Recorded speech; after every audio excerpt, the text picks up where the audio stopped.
Okay. Oh gosh, it's covering up my. So we see the PowerPoint. If you go to the bottom right-hand corner of your screen, you'll see sort of an icon that looks like a book. Oh, there we go. That looks perfect. Yeah, I had too many windows covering critical things. So good morning, everybody. And I'll be talking today about lung cancer screening with low-dose computed tomography. And I think this is a really important topic for our patient population, many of whom, as you'll see, will qualify for low-dose computed tomography screening for lung cancer under the new criteria that were established last year. So here's an outline of what we're going to cover. I'll talk a little bit about the importance of lung cancer screening, a little bit about the current lung cancer screening recommendations and how we got there, a bit about how to follow up findings after doing your lung cancer screening. You know, it's not enough to just do a computed tomography scan and that's the end of it. There's really quite a bit of follow-up involved. So if you get engaged in lung cancer screening, there's a long-term commitment to the patient. Then we'll talk a little bit about opportunities for increasing the proportion of screening among those who are eligible for screening. As you'll see, our percent of people who are eligible who get screened is actually pretty low right now, and there are opportunities in the state for improvement. And then we'll summarize and have a few conclusions. So lung cancer is really important. It's the second most common cause of cancer, and it's the leading cause of cancer death in the US. And in 2020, almost 229,000 people were diagnosed with lung cancer, and about 136,000 people died with the disease. And the most important risk factor, as we all know, is smoking, which accounts for about 90% of cases. And the risk for lung cancer is about 20-fold higher in smokers than in non-smokers. And increasing age is also a risk factor for lung cancer, with the median age of diagnosis being about 70 years. And of course, there are other risk factors for lung cancer too. Those include occupational environmental exposures like radon or asbestos or diesel exhaust, radiation therapy, other non-lung cancer lung diseases can increase the risk for lung cancer. So people with COPD or pulmonary fibrosis have an increased risk for lung cancer. Race, ethnicity, family history. Lung cancer has a generally poor prognosis with an overall 5-year survival rate of about 20.5%. But as we'll see, if people are diagnosed at earlier stages of lung cancer before it spreads, they have much better outcomes. And really, that's the point of screening. So lung cancer is a really big problem for our state and our region. And here's a map of lung and bronchus cancer incidence in the United States. And you can see where the red is. You can see that our state is in the middle of an area of really high incidence of lung cancer relative to the rest of the country.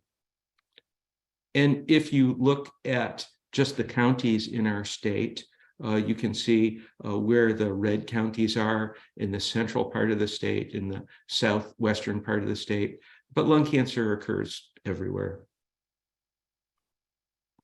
So here you have a bar graph on the right and a pie chart on the left. And this is data from 2005 to 2011, but it's still relevant today. And the bar graph on the right shows 5-year survival after diagnosis of localized regional lung cancer or lung cancer with distant metastases. And as you can see, the bars get smaller and smaller. Really, your chance of 5-year survival gets less the later you're diagnosed. So if you're diagnosed when the disease is still localized, the 5-year survival is almost 55%.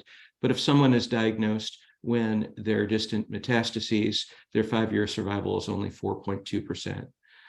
Then I would direct your attention over to the pie chart on the left. And in the pie chart on the left, you can see that for localized lung cancer, where there's the best prognosis, as of 2011, only 16% of people diagnosed with lung cancer were at that localized stage when they had the best prognosis. So lung cancer screening, the idea is that if you can catch the disease early when it's still localized, then you can intervene when the chance for a good outcome is best. So there were many efforts over the years to try to do lung cancer screening, to try to diagnose the disease early so people could have better outcomes. And I won't get into that long history, but people tried things like sputum cytologies and chest x-rays, and those modalities failed to have an impact on survival. And really the first study that showed that there was an impact on survival was one that used low-dose computed tomography. Low-dose computed tomography it's chest CT, but using an algorithm that reduces the dose of radiation that the patient gets. So it gives a good enough image, but it uses as little radiation as possible. And this was the New England Journal of Medicine article that was published, I believe, the date is covered up for me here, but I believe it was published in 2011. And it was a huge study that randomized people to either having a low-dose computed tomography done once a year for 3 years, or a chest x-ray. So they did those 3 annual screenings. And then they followed people for a mean of about 6.5 years afterwards. And you can see the inclusion criteria. I kind of typed them over here: age 55 to 74 years, with 30 or more pack years of smoking. And if they had quit, that they had only quit within the last 15 years. So those were the criteria for entry into this study. And some of the key findings I've highlighted here: the rate of positive screening tests was 24% of the population, with the low-dose computed tomography. However, 96% of the positive screening tests in the low-dose CT group were false positives. That meant that they had nodules, they had things that were concerning and needed to be followed up, but when they were followed up, they turned out not to be lung cancer. So this gets to that point I spoke about earlier, that when you enter someone into a low-dose CT screening program, you're making a commitment to follow them up if they have a concerning finding. And a large proportion of people who meet criteria will have concerning findings. Then in the yellow area down below, key result, there were 247 deaths from lung cancer per 100,000 person years in the low-dose CT group, and 309 deaths per 100,000 person years in the radiography group, representing a relative reduction in mortality from lung cancer of 20% among those that had the CT screening. And the rate of death from any cause was also reduced in the low-dose CT group as compared to the radiography group by 6.7%. So this was a really large, expensive study, but it succeeded where other modalities had failed, to find a way to do health screening in people at high risk for lung cancer, to diagnose it early so that you could intervene and give them a better outcome. And so as a result of that study, the U.S. Preventive Services Task Force, which is the body that makes recommendations for health screening in the U.S., released these recommendations in 2013. And they recommended annual screening for lung cancer with low-dose computed tomography in adults aged 55 to 80 years who have a 30-pack year history of smoking and currently smoke or have quit within the past 15 years. And this is a really important part of it. Screening should be discontinued once a person has not smoked for 15 years or develops a health problem that substantially limits life expectancy or the ability or willingness to have curative lung surgery. And so that was the recommendation at that point in 2013. And it was given a grade B, and I'll talk later on about what grade B means. So a few years went by and we got to 2020 and another large study came out. This was the Nelson study that was done in the Netherlands. And this study was done a little bit differently. It was done with a little bit of a younger population, a lower age limit of 50 to 74 years. And it was done with people who hadn't smoked as much. Current and former smokers within 10 years of cessation, more than 15 cigarettes daily over 25 years, or more than 10 cigarettes daily over 30 years. So they looked at younger people and they looked at people who had less smoking. The follow-up was a little bit differently. And again, a huge study, 13,000 men, almost 3,000 women. They had their CT scans done at year 1, year 3, year 5.5, or no screening. And also their randomization wasn't between CT scan and chest x-ray. Their randomization was between CT scan and routine care. And there was a minimum of 10 years of follow-up. So different study design, but still a huge study and really well powered. And here in the yellow is the bottom line from this study. The cumulative rate ratio for death from lung cancers at 10 years was 0.76 in the screening group as compared to the control group.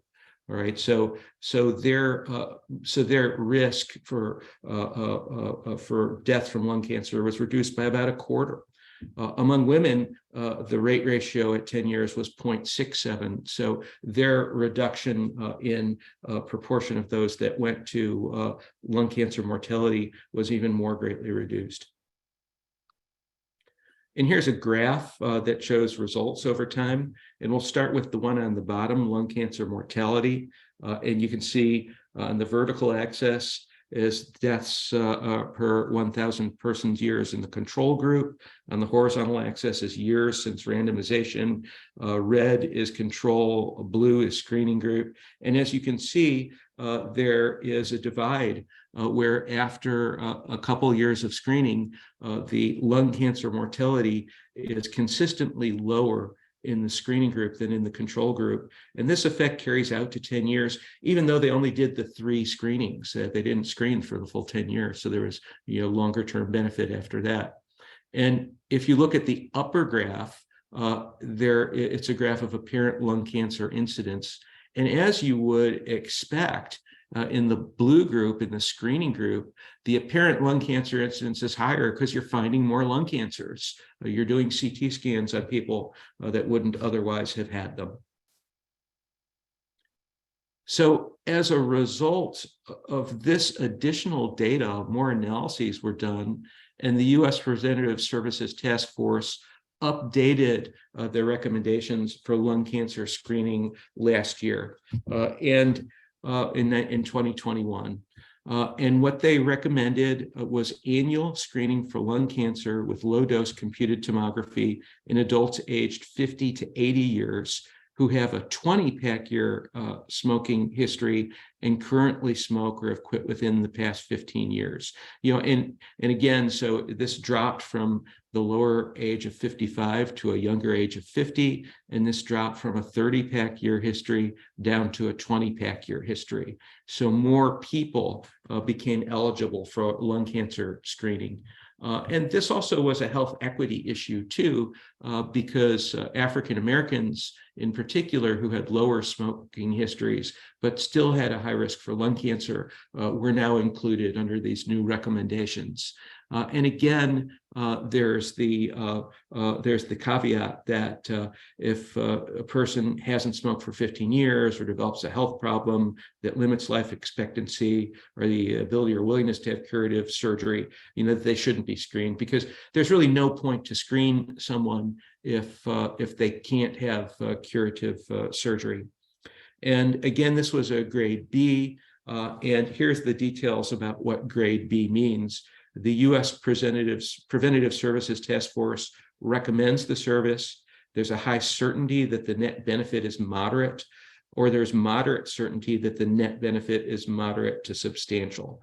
Again, remember from the earlier data, we're not talking about no lung cancer mortality in one group, or minimal in one group, and then high lung cancer mortality in the other group. We're talking about, on the order of a 20 to 25% reduction. So this is great. It helps, it improves outcomes, but it's not a silver bullet. So here was the rationale that the task force gave for this recommendation. They found adequate evidence that low-dose CT has sufficient sensitivity and specificity to detect early-stage lung cancer. They found adequate evidence that annual screening with low-dose CT in a defined population of high-risk persons can prevent a substantial number of lung cancer-related deaths. And they also assessed harms, right? Because whenever you do an intervention, there are benefits, there are also harms. And here they identify some of the harms: false positive results. So somebody could have a nodule that required testing that turned out not to be lung cancer. So they could have unnecessary tests and invasive procedures. They could have incidental findings. But incidental findings, like finding like an aortic aneurysm, that could be a good thing or a bad thing. If it's actually a good thing if it's something you can intervene with and improve outcomes. Short-term increases in distress due to indeterminate results. You can imagine that if somebody has a CT scan of their chest and they have a nodule and they're told, well, you have a nodule in your chest, but we don't know for sure if it's lung cancer or not, and we need to follow up with more CT scans over time, that could cause distress. Overdiagnosis. Overdiagnosis is if you find a lung cancer, but it's something that wouldn't have normally been identified, that wouldn't have normally grown and killed someone. With lung cancer screening, we've become aware that there are indolent lung cancers. There are ones that can be present, and be there for a long time, and the person can survive with them. So, in theory, if you find a cancer like that, you do surgery to take it out, maybe you're doing an unnecessary surgery. And then finally, radiation exposure. You're doing a CT scan on someone every year, or you're giving radiation every year. You're going to have some increase in lung cancer just from the radiation. However, the task force found adequate evidence that the harms of screening for lung cancer were moderate in magnitude. And really, as you see in the bottom square there, the benefits in reduction of lung cancer mortality outweighed these potential harms that I just talked about. So there was a net benefit. So I'm showing you this slide just to show you what would have been necessary for showing that a grade A, and in a grade A, there's good certainty that the net benefit is substantial. And so that would have been the criteria that would have been needed for this to be an A recommendation. Instead, it was a B recommendation. High certainty that it's moderate benefit, or moderate certainty that the benefit is moderate to substantial. So that's why it's B. But even with a B, it's still recommended to offer or provide the service. So it's not enough for the Preventative Services Task Force to recommend screening. Somebody's got to pay for it. So here are the CMS guidelines for compensation for lung cancer screening. And this is from the CMS website. I just cut a picture of the website. And their beneficiary eligibility criteria are a little bit different from what the task force were. They will pay for age 50 to 77 years. Asymptomatic with no signs or symptoms of lung cancer. If there are signs or symptoms of lung cancer, you're not going to screen. You're going to do a diagnostic evaluation. Tobacco smoking history of at least 20 pack years. Current smoker, or one who has quit smoking within the last 15 years, and receive an order for lung cancer screening with LDCT. So those are their criteria. They also require counseling and a shared decision-making visit because of the potential harms associated with low-dose lung cancer screening and the moderate benefit. It's really required that there be counseling to describe to the patient what will happen, and what different things mean and what they can expect, and involve them in shared decision making. It's also really important to do tobacco cessation counseling if people are still smoking, to help them to quit, because again, that's the #1 risk factor. For compensation, radiologist needs to meet eligibility criteria, the one that's looking at the CT scans. They have to have board certification or board eligibility with the American Board of Radiology or equivalent organization. And there are requirements for the radiology imaging facility. It has to be performed in an imaging facility that uses a standardized lung nodule identification, classification, and reporting system. And we'll talk a little bit about that in subsequent slides. The American College of Radiology has something called the LungRad system. There are other systems too, but the LungRad's one is the dominant one. A very systematic approach to evaluating abnormalities on the X-ray and following them up. And these changes did make some differences from the earlier recommendations. Again, you have the lower age limit, you have the lower amount of cigarette smoking required. There was formerly a requirement that all cases be entered into a registry that was dropped. So this became a little bit less burdensome, as well as allowing more people to be eligible for lung cancer screening. And here's a cut from an American College of Radiology page on to help people with billing. And pre-authorization, is typically required, for private insurance or for Medicare Advantage. It's typically not required for traditional Medicare.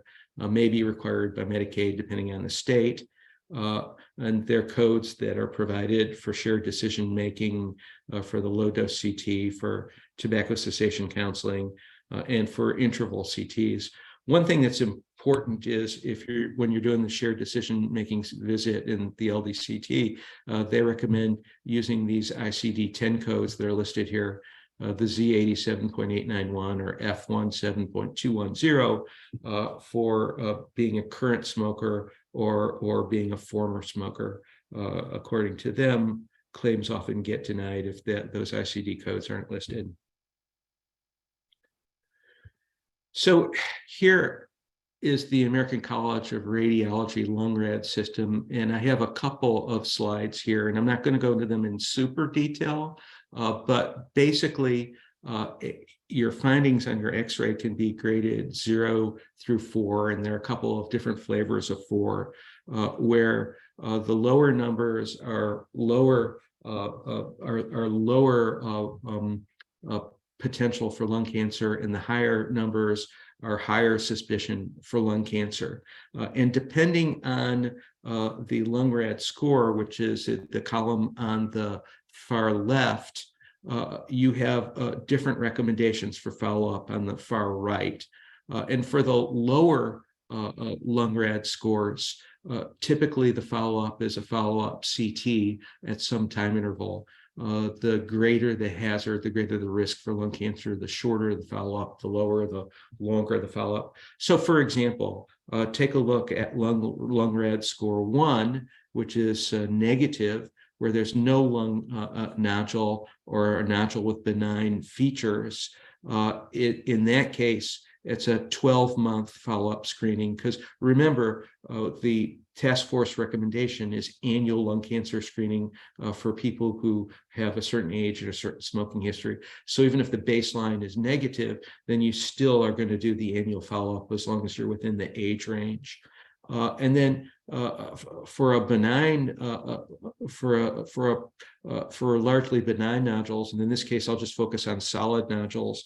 So less than 6 millimeter at baseline or new less than 4 millimeter. Again, they recommend 12 months screening. But as things get looking worse, the interval for screening gets less. So we'll go to the next one. Here's lung RADS 3, probably benign.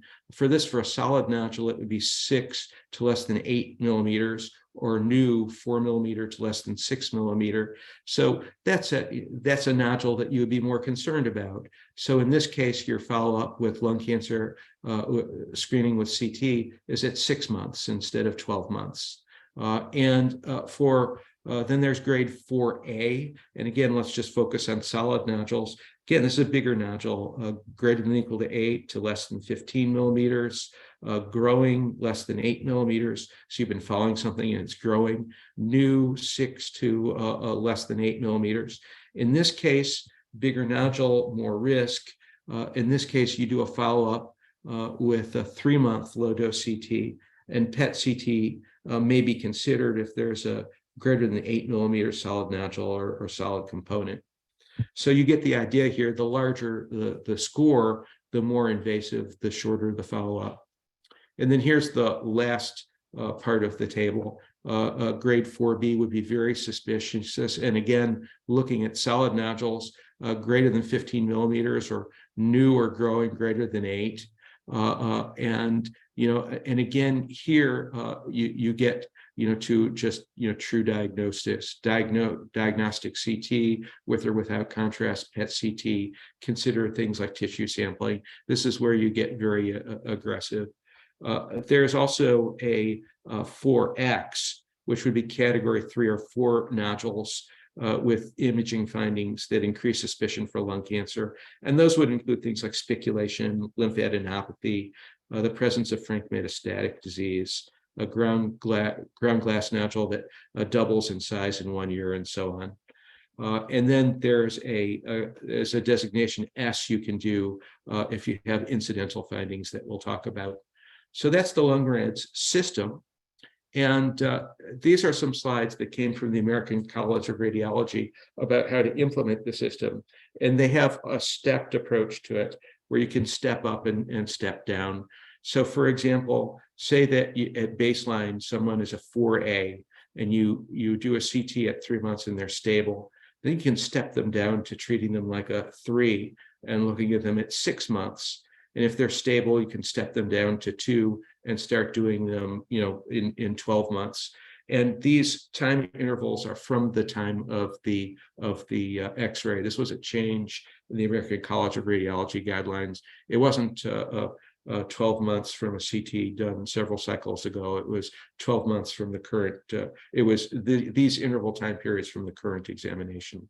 So that's what they call their step up, step down approach. So, for example, lung RADS 4A lesions that are stable or decreased on their 3-month can then be treated as lung RADS 3 and followed up at 6 months. And lung RADS 3 lesions that are stable or decreased on 6-month follow-up, or 3 or 4A lesions that resolve on interval follow-up CT, things that go away, or 4B lesions that are proven benign after workup. They can become 2 and then get 12-month annual CT from the date of the current exam, which makes things simpler. And 4 nodules that completely resolve or are proven benign after workup, you reclassify the person based on the most concerning finding at that point in time. And again, for all follow-ups are timed from the current exam. So that simplifies follow-up. A little bit about incidental findings, because when you do a low-dose lung cancer screening, you don't just find lung cancer. You can find other abnormalities in the chest or the abdomen, because you're doing cuts all the way down to the diaphragm. And so this was a study that looked at the prevalence of different kinds of incidental findings on about 2,200 lung cancer screening exams. And here are examples of some of the things you can find.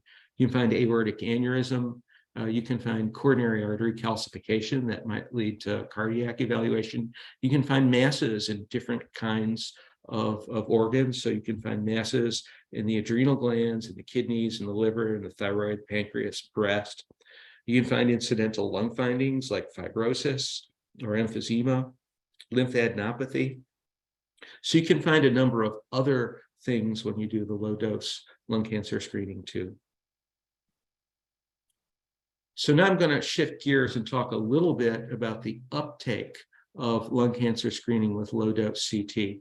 And if you look at this map, which was based, I believe, on 2018 data, West Virginia and Appalachia were actually doing pretty good relative to the rest of the country in terms of the percent of eligible people who were getting low dose lung cancer screening. However, when you look at the map, the highest level of screening is only about 12.75% of the target population. So almost 90%, even in the states doing the best job screening, almost 90% of patients who ought to be eligible aren't being screened, at least as of 2018. Here's a more recent graph. This is from the American Lung Association's 2022 State of Lung Cancer report. As you can see here, this was a little bit less positive for us. I believe we were ranked 37 among the states in terms of percentage of people who are eligible getting screened at 4.6%. I'm not sure which number is the most accurate, but I think one carry away we can take is the vast majority of people in our state that are eligible for low dose lung cancer screening with low dose CT, they're not getting it. Now, we do have a number of lung cancer screening sites in the state. We've got 29 centers that offer lung cancer screening in West Virginia, at least according to this American College of Radiology website, and you can see them plotted out here. And our site in Morgantown not only has a fixed site, but there's also the mobile Lucas van that can go out in the field and do lung cancer screening. So we have quite a bit of capability in West Virginia to screen more people. So a few thoughts about lung cancer screening in West Virginia specifically, compared to other states. In that State of the Lung Cancer report, West Virginia had the second highest incidence of lung cancer. And as we've heard, the criteria for lung cancer screening eligibility are based on smoking history and age. And in 2018, we had the highest smoking rate of any state. And based on 2019 data, we had the third greatest proportion of residents over 60 years old. So if you look at the criteria for lung cancer screening, we probably have some of the highest proportion of people that would meet that those lung cancer screening criteria of any states. And against that, we have screening sites across West Virginia, and in West Virginia University offers mobile lung cancer screening. So we have capabilities to provide that service to these many people that would benefit from it. So I'll finish up with just a few summary and conclusions. Recent changes have expanded the eligibility criteria for lung cancer screening to include younger patients and patients with lower smoking histories. Screening with low-dose chest computed tomography provides benefit through early detection of lung cancer when treatment offers better prognosis. The benefits of lung cancer screening outweigh harms such as radiation exposure, overdiagnosis, and anxiety caused by screening. And decisions about whether to do low-dose CT lung cancer screening should be made through shared decision-making with the patient. You need to work with the patient on it. Patients who are still smoking should be offered tobacco counseling and cessation services. Evaluation of low-dose CT findings and decisions about appropriate follow-up should be according to an accepted system, such as the LungRADS system that I went through. And only a minority of those eligible for lung cancer screening with low-dose CT are currently being screened. And this is a missed opportunity for preventing progression to incurable disease. So I'll stop there and stop sharing. Thank you so much, Dr. Weissman. A lot of great information in there, and the statistics you mentioned really were incredible. So thank you so much. We really appreciate your time and sharing that information with us. But yeah, we'll open it up for any questions or comments from the group. Dr. Doyle, I see your video's on. If you want to go ahead. Thank you, David. That was fantastic. I really appreciate it. And what strikes me, one thing that strikes me, I'm pretty sure that the 95% of the people, or 93.5% of the people who aren't getting indicated screening are almost exactly the same 93% who aren't getting pulmonary rehab. So the two populations overlap. I don't know about perfectly, but very, very close.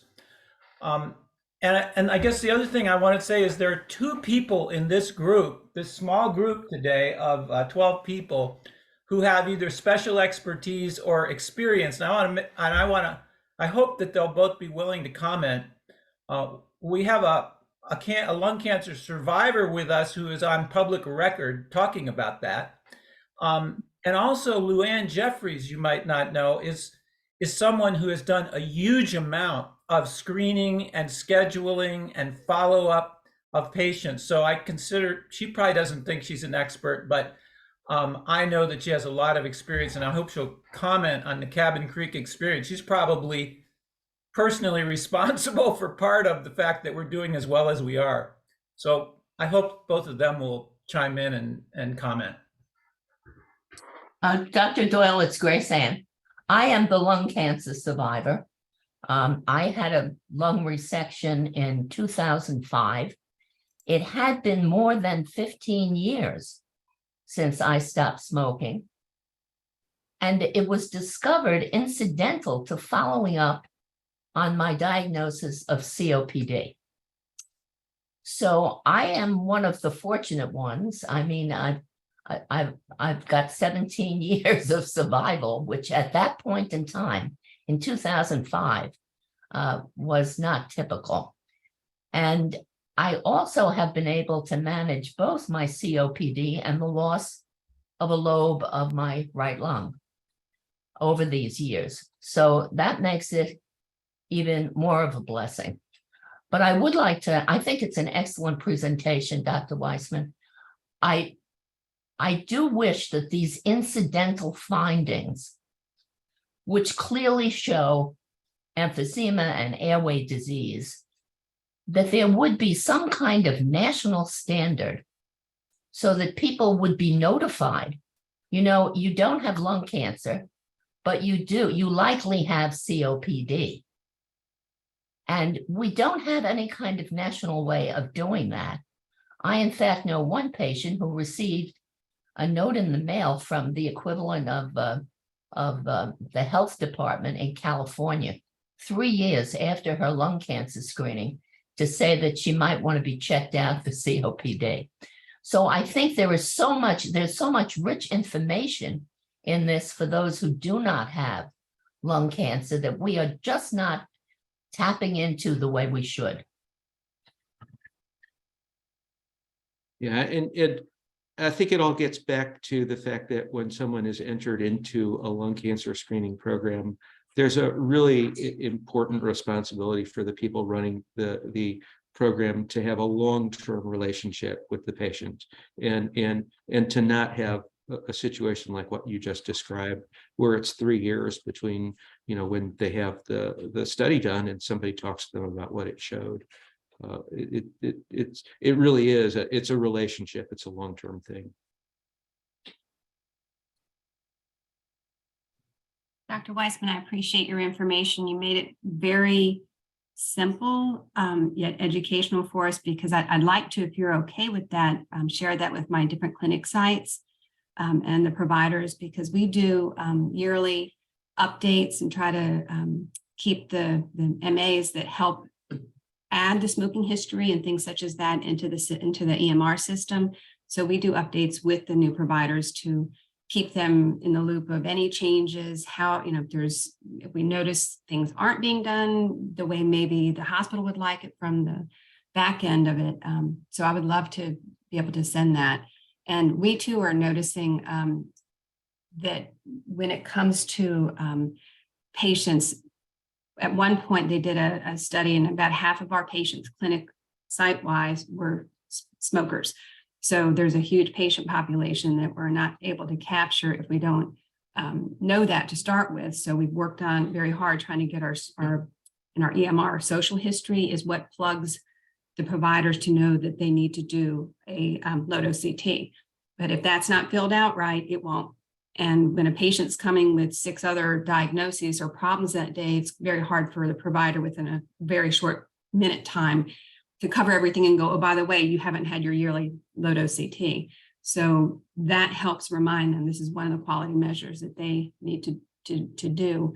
So we're working constantly on that, making sure that that's all filled out. But something that was instituted a couple of years ago to help our providers, and I know Grace Ann mentioned that as far as like with the results that come back, once it's found out that it's a lung RAD4, it goes to a lung nodule team at one of our local hospitals. When they're there, they review it and it goes automatically referred, if they don't already have a pulmonologist, to a pulmonologist to start the process.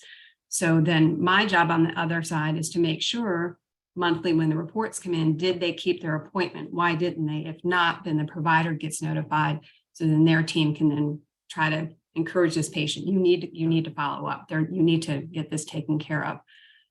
So that you're right. It's a multi-group relationship to try and help these patients. And a lot of them, once they get that first low-dose CT and they find that it's negative, then it's really hard to convince them they need to keep coming back. So that's I think going to over 6 years, 7 years almost of doing this as a group still seems to be a hardship. And the doctors do their discussions and so forth, but I'll see many times when I'm looking at it, patient declined. So we try, but then if they have that social history in there, it'll prompt it for the next year discussion to try and encourage them with that. We have noticed too, in the past, since we had that year of COVID scare, that patients were petrified and they actually closed down for a while. We're really picking up with the screenings, especially since the age has changed. That is so helpful because unfortunately what we were finding is of the lung RAD4s we had, by the time, if they truly were positive, we didn't have survivors out of it because it was just too late.